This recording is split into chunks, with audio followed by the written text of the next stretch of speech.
The text arrived at 7:42 a.m. while I was folding laundry in my studio apartment. My phone buzzed against the kitchen counter, and I reached for it with damp hands, expecting a reminder about groceries or maybe a message from my neighbor about the broken elevator. Instead, I saw my uncle's lawyer's name. Ms. Hale, pursuant to the amended last will of Octavia Hale, you are no longer designated as a beneficiary of the estate. All rights and distributions have been reallocated. Please direct any inquiries through formal legal channels only. I set the phone down. My hands were steady. The room was quiet except for the hum of the refrigerator and distant traffic outside. I didn't cry. I didn't call anyone. I didn't even sit down. I just stood there, staring at the white wall above my second-hand sofa, and something inside me shifted. Not broke. Shifted. Like a lock clicking into place. My grandmother had built a $2.6 billion empire from nothing. She'd trusted me with her stories, her files, her truth. And now my family thought they could erase me with a single text message. They had no idea what I'd been preparing for. I screenshot the message. Then I backed it up to 3 separate cloud accounts. I opened my laptop and created a new folder labeled Estate Documentation, Final Review. Inside, I began organizing files I'd been quietly collecting for the past 18 months. Every email my Uncle Prescott had sent me was about simplifying the family structure. Every board meeting minute I'd saved when my cousin Bellamy started pushing to consolidate assets. Every financial statement my grandmother had asked me to digitize before she passed. Nobody knew I had copies. Nobody asked. I'd been the quiet one. The granddaughter who showed up to family dinners and smiled politely, and worked her unremarkable job at the university library. Invisible. Forgettable. Safe. My grandmother used to say, "Corinne, the ones who talk the loudest are rarely the ones who see clearly." She'd squeeze my hand across the table while Prescott and Bellamy argued about investments and Aunt Celestine complained about property taxes. I finished labeling the files. Checked the timestamps. Made sure everything was encrypted. Then I texted back, "Received. Thank you for the notification. Professional. Clean. No emotion." I closed my laptop and made myself breakfast. The family group chat exploded an hour later. I watched the messages roll in while eating toast at my tiny kitchen table. Bellamy posted a photo of champagne glasses at what looked like the estate's private terrace. The caption read, "To grandmother's legacy, finally protected and preserved properly." Prescott added a raised glass emoji. Aunt Celestine wrote, "About time we had clarity." Nobody mentioned my name. I was simply gone. Edited out like a typo. I finished my toast and opened my calendar. There was an appointment I'd scheduled 3 weeks ago, long before this text arrived. A meeting with a lawyer in a different city. Someone's grandmother had mentioned once, years ago, during one of our late-night conversations when she was tired and honest. "If things ever get complicated, Corinne," she'd said, "there's a woman in Portland named Quinlan Merrick. Sharp as broken glass. She doesn't take nonsense from anyone." I'd written the name down. Saved it. Forgotten about it until 6 months ago, when I started seeing irregularities in the estate's financial reports. Now I pulled up Quinlan's contact information and confirmed tomorrow's appointment. Then I started packing. Portland was gray and wet when I arrived. I took a rideshare from the airport to a modest office building downtown, 4th floor, corner suite with rain streaking the windows. Quinlan Merrick looked exactly like her voice sounded on the phone, direct, unfussy, wearing a charcoal blazer and wire-rimmed glasses. She didn't offer small talk. just gestured to the chair across from her desk and said, "Show me what you have." I opened my laptop and turned it toward her. She read in silence for 40 minutes. Occasionally, she made notes on a yellow legal pad. Her expression never changed. Finally, she looked up. "You've been documenting for over a year." 18 months, I said. "Why?" "Because my grandmother asked me to digitize her records. She said the paper files were a mess and she wanted everything organized before she got too sick to remember what mattered." Quinlan nodded. "And nobody else thought to keep copies? Nobody else thought I was paying attention?" She almost smiled. "Almost. They're going to regret that." I didn't smile either. "What can we do?" She tapped her pen against the notepad. "Legally? Quite a bit. Ethically? Even more." Quinlan explained it carefully. The amended will had been filed just 6 weeks before my grandmother's death. It removed me as a beneficiary and consolidated everything under a family trust controlled by Prescott, with Bellamy as secondary trustee. Aunt Celestine held an advisory position. But there were problems. Big ones. "The timing is suspicious," Quinlan said. "Your grandmother was on significant pain medication during that period. I'll need to see her medical records to establish competency questions." I pulled out another file. "I have those." She blinked. "You have her medical records." She gave me access. I was coordinating her care with the hospice team. Quinlan took the file. "Read." Made more notes. "This is good. But we need more. Did you notice any financial irregularities before the will was changed?" I opened another folder on my laptop. Showed her a spreadsheet I'd built tracking transfers from the estate's primary accounts to a private real estate fund that Bellamy managed. Transfers that coincidentally accelerated right before grandmother's decline. Quinlan's expression finally shifted. "How much?" 87 million over 14 months. "Where did it go?" "Bellamy's fund. Then it fragmented into shell corporations. I traced 12 so far." Quinlan leaned back in her chair. "You're not just organized, Corinne. You're dangerous." "I'm careful," I corrected. She studied me. "What do you want from this? Money? Control? Revenge?" I thought about that. About my grandmother's hands shaking as she signed documents she could barely read. About Prescott's impatient voice telling her it was just routine paperwork. About Bellamy's smirk when he thought nobody was watching. "I want the truth on record," I said. "Everything else can follow from there." Quinlan filed a petition for independent review of the estate on grounds of potential undue influence and financial misconduct. It was a quiet filing. No press. No drama. Just paperwork submitted to the probate court with a formal request for forensic examination. My family didn't know yet. They were still celebrating. I returned to my apartment and went back to work at the library. Shelving books. Helping students find research materials. Eating lunch alone in the break room.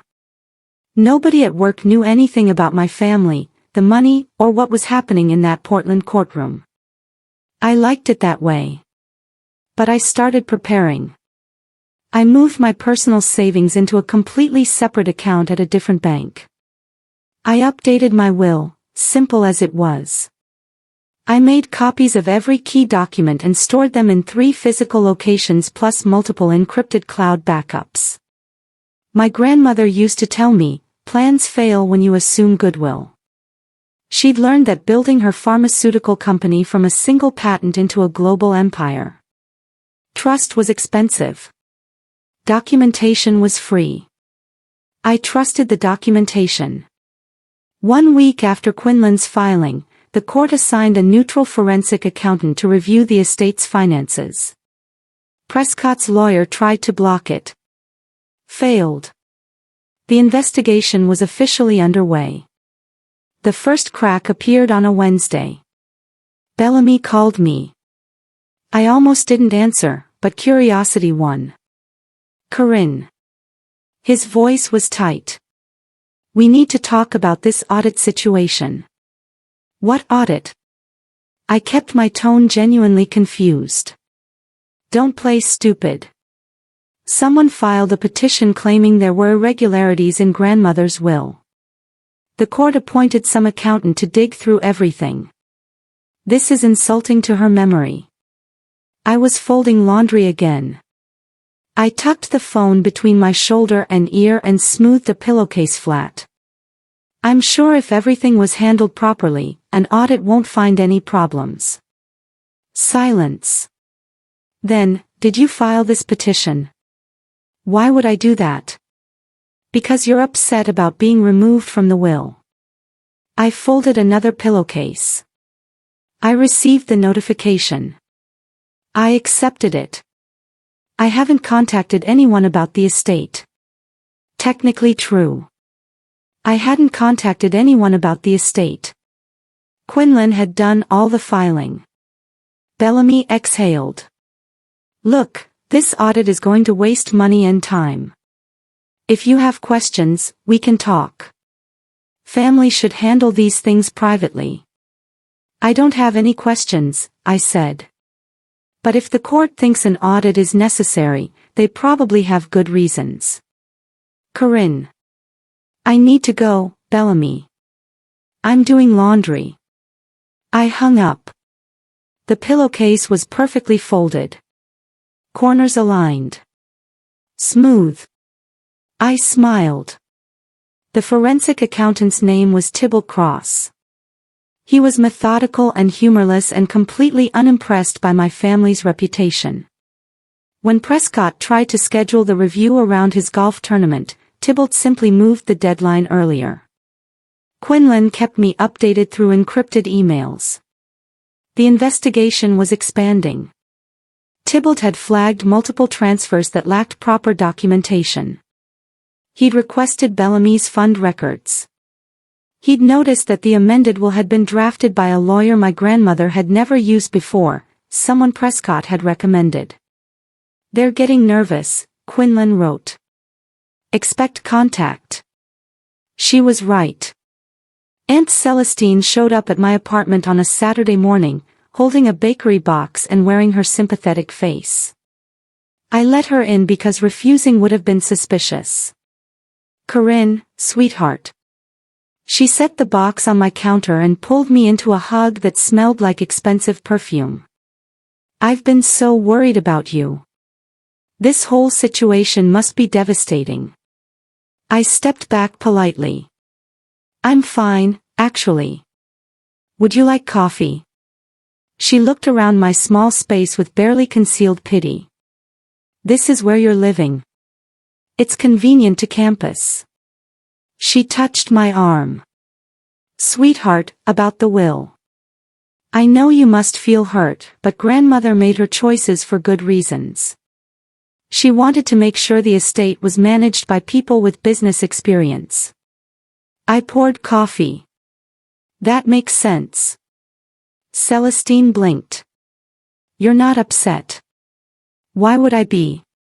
I have a job. I'm stable. I never expected anything. Celestine sat at my small kitchen table, and I could see her recalculating. She'd come prepared for tears or anger. My calm was throwing her off. Well, that's very mature of you. She sipped the coffee. But this audit business is causing unnecessary stress for Prescott and Bellamy. They're trying to honor grandmother's wishes, and now there's all this scrutiny. Do you know anything about who filed the petition? I sat across from her. No idea. Because it feels targeted. Personal. I looked at her directly. If someone filed a petition, maybe they had concerns. The court wouldn't assign an accountant without some kind of reasonable basis. Her smile tightened. Sometimes people manufacture concerns because they're bitter. Are you saying someone manufactured evidence? I'm saying people can misinterpret things when they're emotional. I nodded. That's true. That's probably why courts use independent reviewers. To remove emotion from the process. Celestine set down her cup.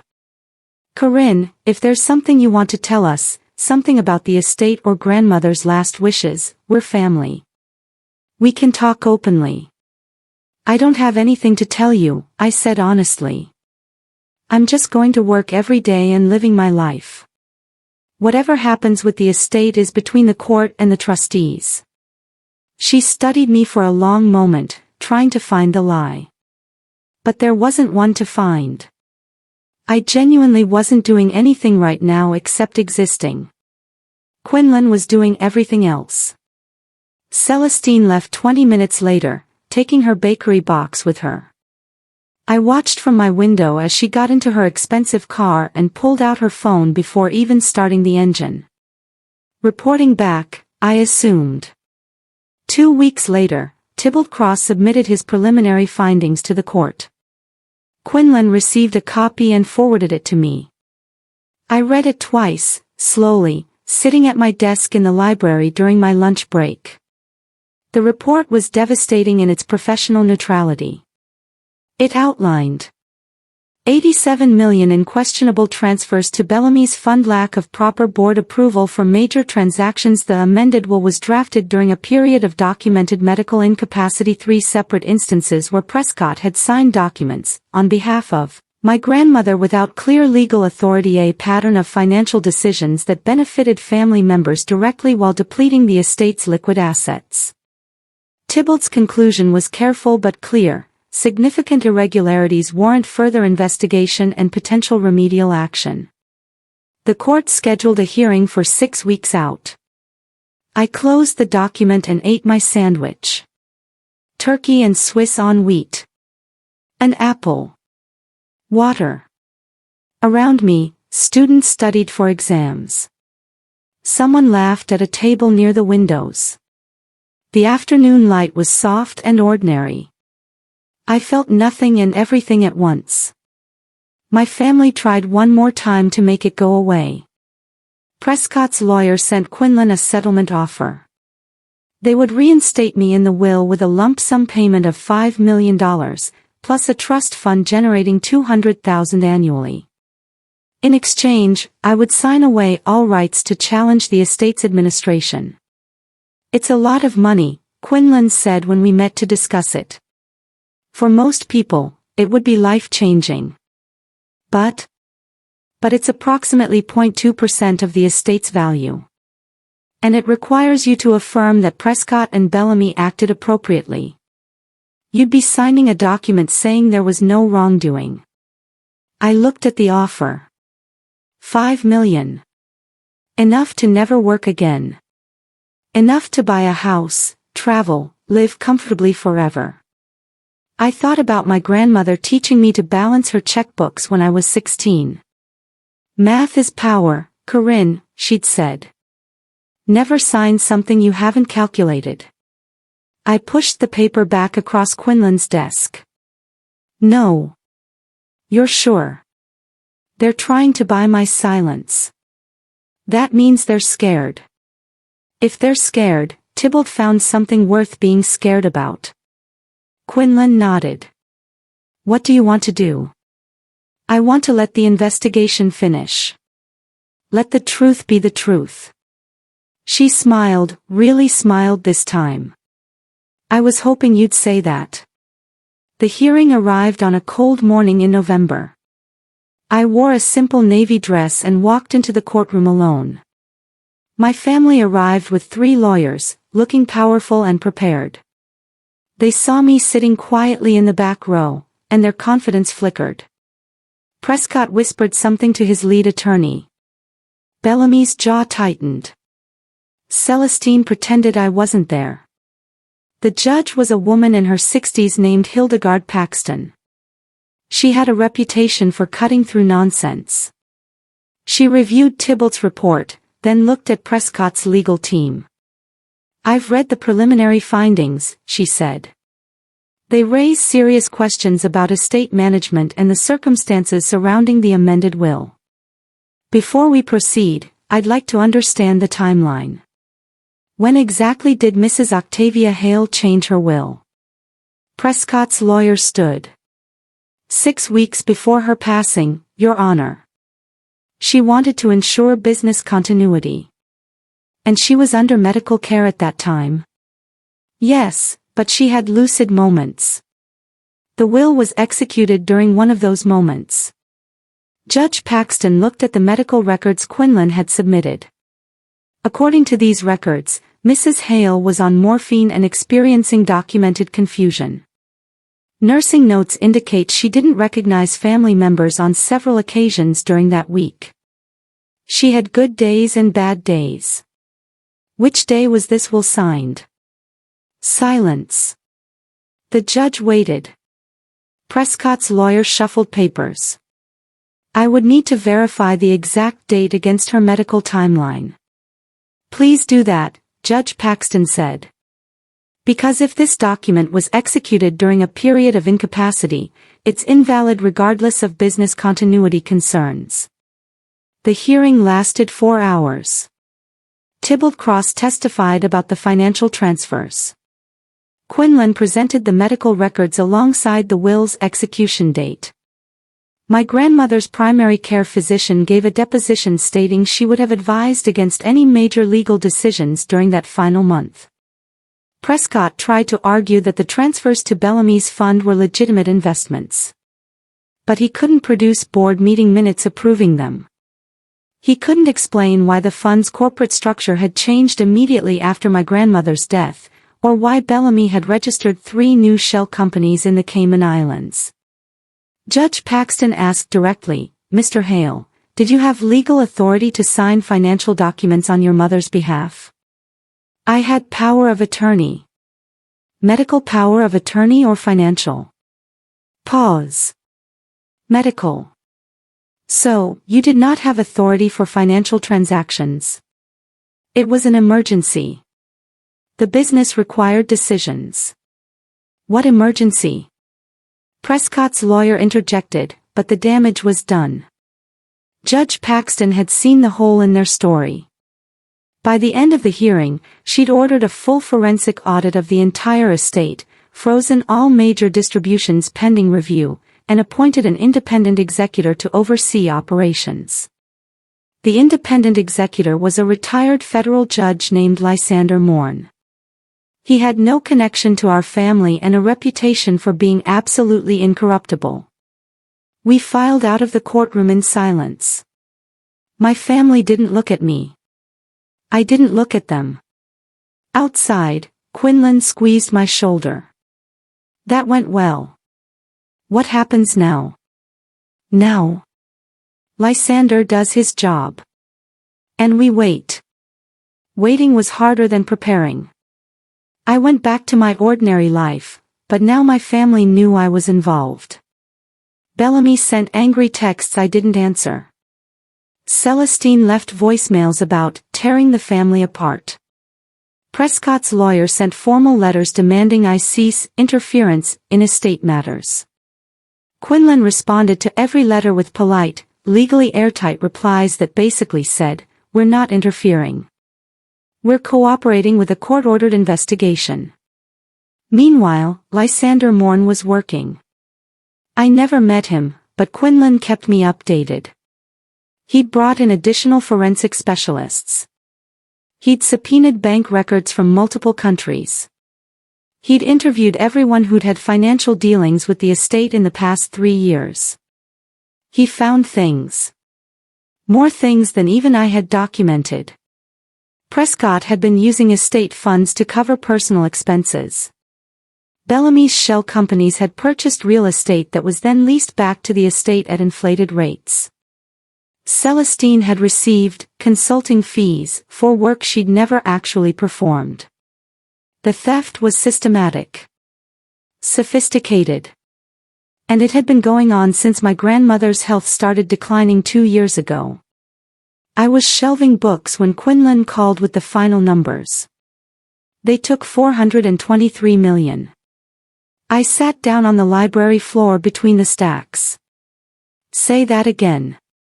$423 million, embezzled through various mechanisms over approximately 18 months. That's criminal. Yes. I closed my eyes. What happens to them? Lysander is referring the findings to the district attorney.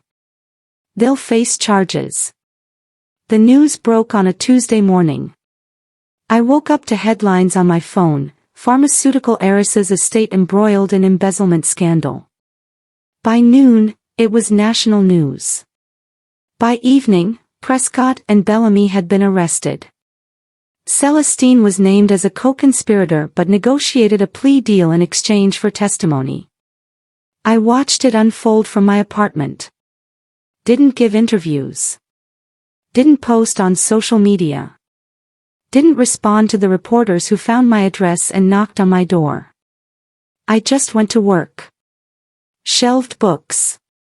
Helped students. Ate lunch alone. My supervisor pulled me aside on Wednesday. "Corinne, if you need time off, given everything in the news." "I'm okay," I said. "I'd actually prefer to keep working." She nodded. "If you need anything, let us know." I appreciated that. The library was the one place where I wasn't Octavia Hale's granddaughter or the family member who'd exposed the fraud. I was just Corinne, who knew the Dewey Decimal System and remembered people's research topics. But things were changing whether I wanted them to or not. Lysander called me directly for the first time. His voice was formal and kind. "Miss Hale, I need to discuss the estate's future. Given the criminal proceedings against your uncle and cousin, and given that you're the only direct descendant not implicated in the fraud, the court is considering restoring you as primary beneficiary." I was quiet for a moment. "I didn't do this for money." "I understand. But the estate exists. It needs proper stewardship. And frankly, you're the only person who preserved evidence of wrongdoing rather than participating in it." The legal proceedings took 8 months. Prescott pleaded guilty to embezzlement and fraud and received 12 years in federal prison. Bellamy fought the charges, went to trial, was convicted, and got 15 years. Celestine's testimony reduced her sentence to probation and restitution payments she'd never finish. The stolen money was recovered slowly.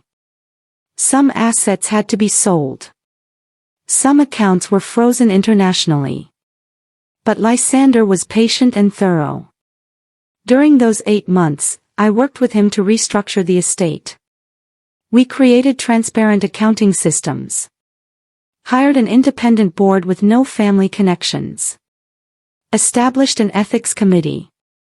Set up charitable foundations that my grandmother had always wanted but never quite trusted others to manage properly. I didn't take control. I took responsibility. There's a difference. We turned the pharmaceutical company's governance over to industry professionals. We endowed medical research grants. We created scholarships for students from backgrounds like my grandmother's: poor, determined, brilliant. I kept my library job. Lysander raised an eyebrow at that, but I explained, I need normal. I need something that's mine, separate from all this. He understood. By the time everything was settled, the estate's value had actually grown to $2.8 billion, mostly because we'd stopped the hemorrhaging and made smarter investments. Judge Paxton called a final hearing to close the case.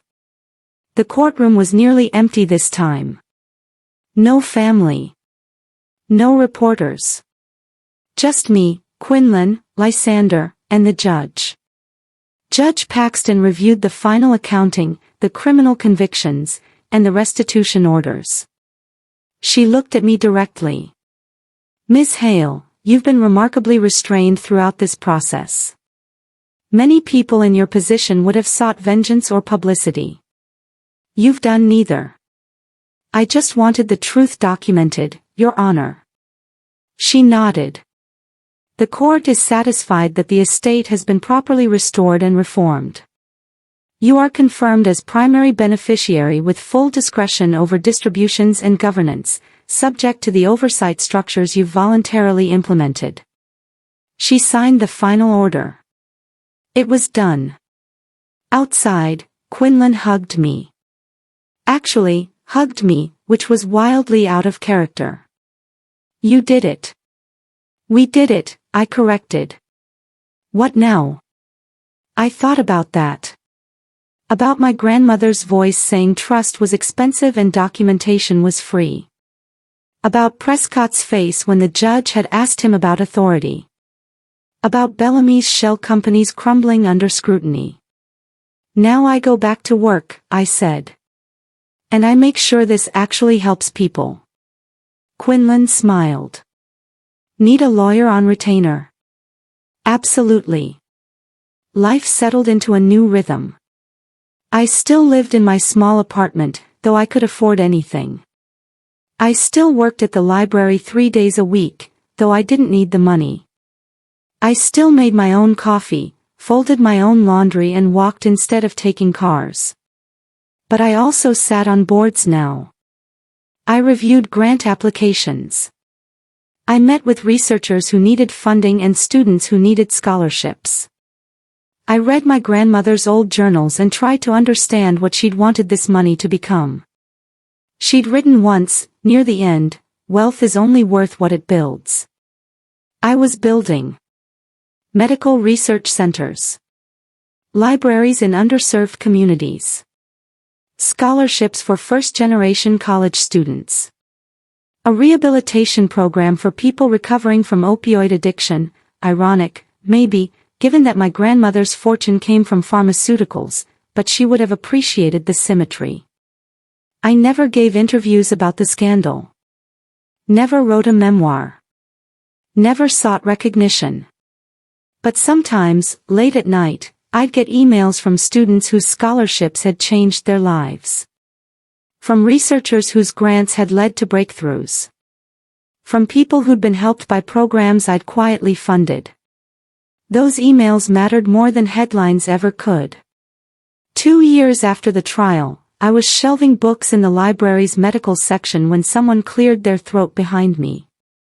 I turned. Bellamy stood there, looking 10 years older than he should. Prison had aged him. They let you out.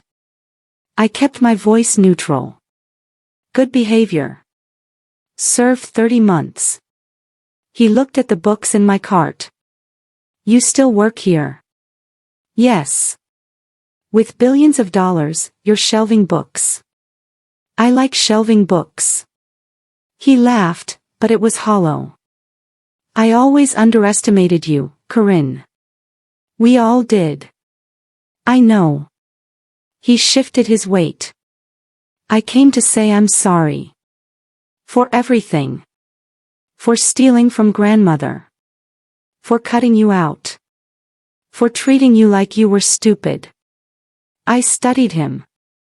He looked sincere. Broken, even. Do you understand what you actually did?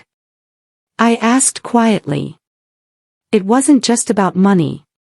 You stole from sick people. That research funding you diverted. It was supposed to develop treatments. That scholarship fund you raided. It was supposed to help students become doctors. You didn't just steal from grandmother. You stole from everyone whose work was meant to help. Bellamy's face crumbled. I know. I think about it every day. Good. I turned back to the books. That's the first step. Is there a second step? I looked at him. Make something right. Even something small. You can't fix what you broke, but you can build something new. He nodded slowly.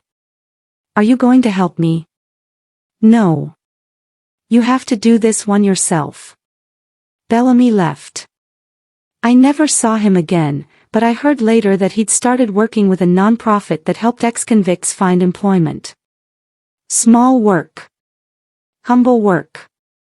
Nothing glamorous. It was something. Celestine tried to contact me once, asking if the estate could help with her legal fees. I had Quinlan send a polite no. She'd testified against her own family to save herself. She'd made her choices. Prescott never reached out. He was still in prison and would be for years. I didn't think about him much. Mostly, I thought about my grandmother. About the nights we'd sat in her study while she taught me how to read financial statements. How she'd quiz me on medication names and chemical compounds just to keep her mind sharp. How she'd made me promise to keep the truth neat. I'd kept that promise. The estate was clean now. Transparent. Accountable. Everything documented, everything verified, everything serving the purposes she'd intended. I'd taken her messy, painful legacy and organized it into something that actually worked. That felt like the best inheritance she could have given me, the knowledge of how to build something honest from complicated materials. 5 years after the trial, the medical research center we'd endowed announced a breakthrough in treating a rare childhood disease. The lead researcher called me personally to share the news. Ms. Hale, I wanted you to hear this first. We've developed a treatment that's showing 93% efficacy in trials. We're moving to phase 3. This is going to save lives. I sat at my kitchen table, phone pressed to my ear and felt something warm spreading through my chest. That's incredible, I managed. It wouldn't have happened without your grandmother's foundation. The funding gave us the freedom to take risks other researchers couldn't afford. We're naming the treatment protocol after her. After we hung up, I walked to my window and looked out at the city. Ordinary afternoon. People walking dogs. Cars are waiting at the lights. Students heading to campus. Somewhere, children would live because my grandmother had built a company that made money, and I'd fought to make sure that money still mattered. That felt like winning. Not the courtroom victory or the restored inheritance or the headlines. This. The quiet knowledge that something good had emerged from all that ugliness. I eventually moved out of my studio apartment, but not to somewhere grand. Just a small house near the university with a garden I could tend and enough room for the books I kept accumulating. I still worked at the library, though I'd reduced it to 2 days a week. The rest of my time went to the foundation work. Reading grant applications. Meeting with program directors. Visiting the projects we funded. I traveled sometimes, to conferences or site visits, but always came home to my small house and my garden and my carefully folded laundry. People sometimes asked if I regretted not taking Prescott's settlement offer. $5 million, no complications, no trials, no headlines. The answer was always no. Because $5 million would have meant signing a document saying my family did nothing wrong. It would have meant watching them continue to steal. It would have meant betraying my grandmother's trust. And for what? Money, I didn't need. I'd chosen something harder and slower and messier. I'd chosen the truth. And the truth had given me something money never could, the knowledge that I'd done the right thing even when it cost me. Even when it was lonely. Even when my entire family turned against me.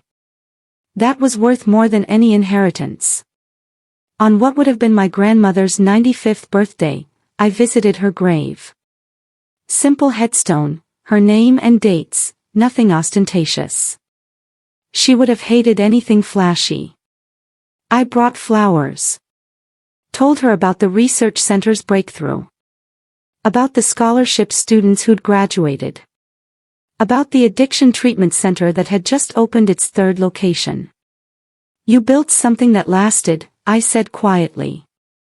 I'm just trying to make sure it keeps lasting the right way. The wind moved through the cemetery trees. Sparrows chattered somewhere nearby. They tried to erase me, I continued. Tried to make me disappear. But I didn't vanish. I became the record they couldn't erase. I became the truth they couldn't hide. I stayed for a while, just sitting on the grass, thinking about documentation and power and the difference between what people think they deserve and what they earn. My grandmother had earned her fortune through brilliance and work.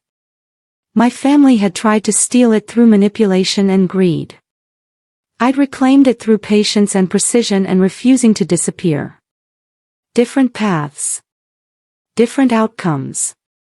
I stood eventually, brushed grass off my jeans, and walked back to my car. Tomorrow I'll review grant applications. Next week I'll meet with the medical board.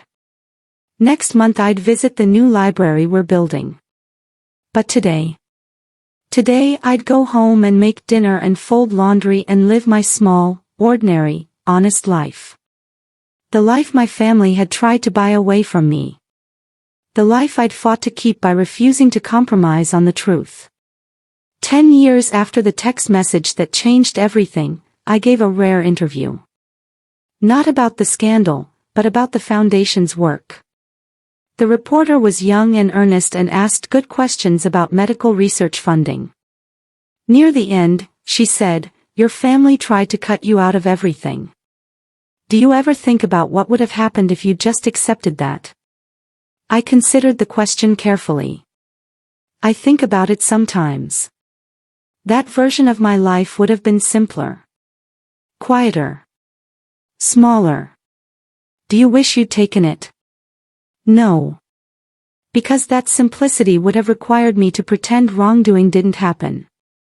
To let theft continue. To abandon my grandmother's real legacy. Which was what? Building something that helps people. She didn't make her fortune just to make her family rich. She made it to push medicine forward.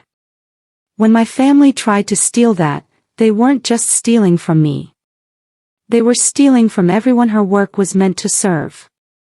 The reporter nodded. And now you're protecting that legacy.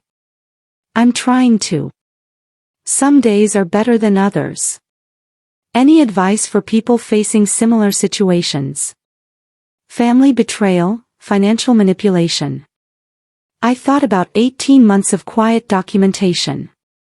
About Quinlan's sharp eyes and Tybalt's methodical reports.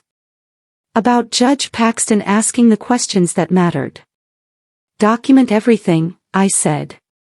Keep it organized. Don't assume goodwill.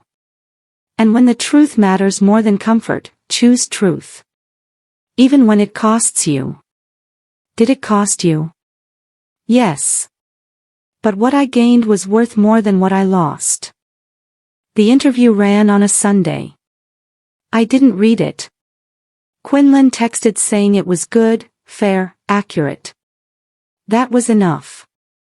I spent that Sunday like I spent most Sundays, reading in my garden, making soup, folding laundry with hospital corners the way my grandmother taught me.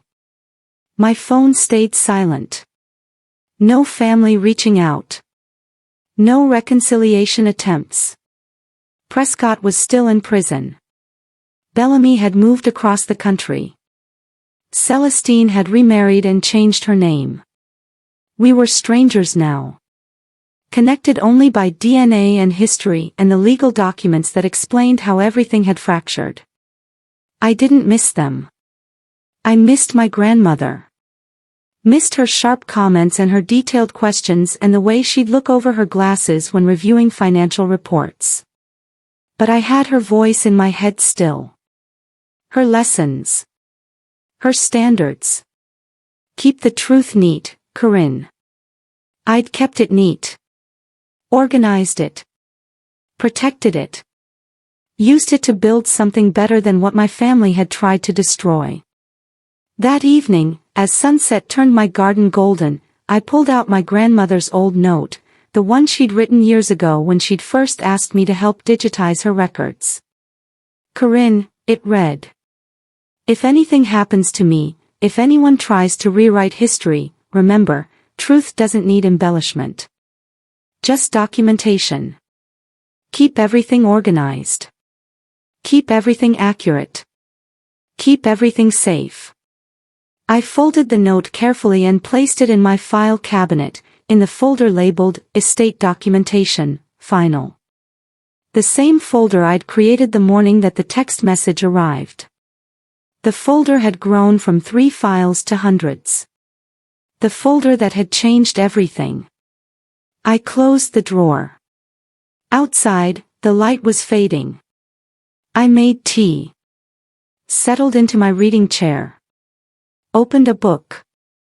My family had cut me out, thinking I would disappear. But I hadn't vanished. I'd become the truth they couldn't erase. And the truth had rebuilt everything they'd tried to destroy. Simple. Documented. Permanent. Just the way my grandmother would have wanted it.